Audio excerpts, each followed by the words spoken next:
Hello friends, நம்ம இன்றைக்கி எதை பற்றி பார்க்க போனால் இலக்கிய வேறு எபிசோடில் என்ன இன்ட்ரெஸ்டிங்கான சுவாரஸ்யமான விஷயம் நடக்க போதாங்க பார்க்க போகிறோம். வாங்க வீடியோக்குள்ளே போயிடலாம். நம்ம பைரி பிளான் பண்ணுறதெல்லாம் எல்லாமே பக்காவாக தாங்க பண்ணுறாங்க. ஆனால் பார்த்தீங்கன்னா வசமாக நம்ம இலக்கிய கையில் சிக்கிற மாதிரியே தான் பண்ணுறாங்க. ஏன்னு பார்த்தீங்கன்னா டோரை திறந்து வச்சுட்டு எமர்ஜென்சியாக நான் உன்னை பார்க்கணும் அப்படின்ற மாதிரி எல்லாம் பேசினா ஒரு வீட்டுக்கு வெளியிலேருந்து கேட்குறவங்க ரூம்குள்ளே என்ன பேசுகிறாங்கன்றத ஈஸியாக தெரிஞ்சுக்கிறாங்க. நம்ம இலக்கியாவை பார்த்தீங்கன்னா அப்படி தான் தெரிஞ்சுக்கிட்டு நம்முடைய எஸ்எஸ் மீட் பண்ணுறதுக்காக பைரவி கிளம்பி போகிற பார்த்தீங்கன்னா யாராவது வீட்டில் இருக்காங்களா அப்படின்ற மாதிரி பார்த்துட்டு யாரும் இல்லைடாப்பா அப்படின்னு சொல்லிட்டு கிளம்பி போகிறாங்க.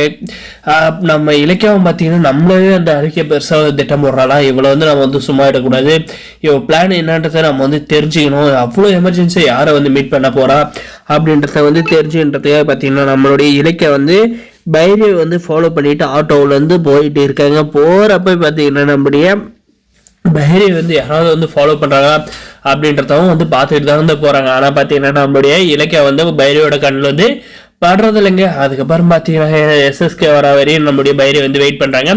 நம்மளோட இலக்கியம் பார்த்தீங்கன்னா சிறிது தூரத்துலேயே ஆட்டோ நிப்பாட்டு வீடியோ ஆன் பண்ணி வச்சுக்கிட்டு இருக்கேன்.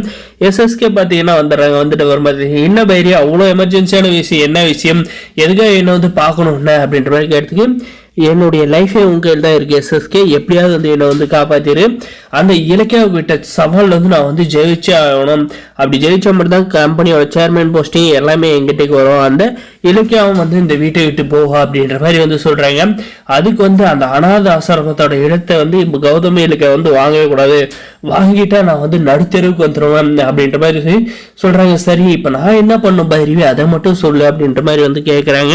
நம்ம எஸ்எஸ்கே கிட்ட பார்த்தீங்கன்னா நீ வேற ஒன்றும் பண்ணாத எஸ்எஸ்கே, அந்த இலக்கிய கௌதம தோக்கடிக்கணும்னா நீ அந்த மாணிக்கத்தோட இடத்த நீயே குறைச்சி விலைக்கு மிரட்டி வாங்கிரு, அப்பதான் நீ ஆசைப்பட்ட அந்த இலக்கிய தோக்கடிக்க முடியும், நான் ஆசைப்பட்ட மாதிரி என்னுடைய கம்பெனி சேர்மனா இருக்க முடியும் அப்படின்ற மாதிரி பார்த்தீங்கன்னா சொல்றாங்க. இதெல்லாம் நம்மளுடைய இலக்கிய பார்த்தீங்கன்னா வீடியோவில் ஷூட் பண்ணிக்கிட்டே இருக்காங்க. ஒரு அந்த விஷயம் யாருக்கு தெரியக்கூடாது, கொஞ்சம் டவுட் வந்தாலே அந்த கௌதமும் இலக்கிய உஷாராயிருவாங்க.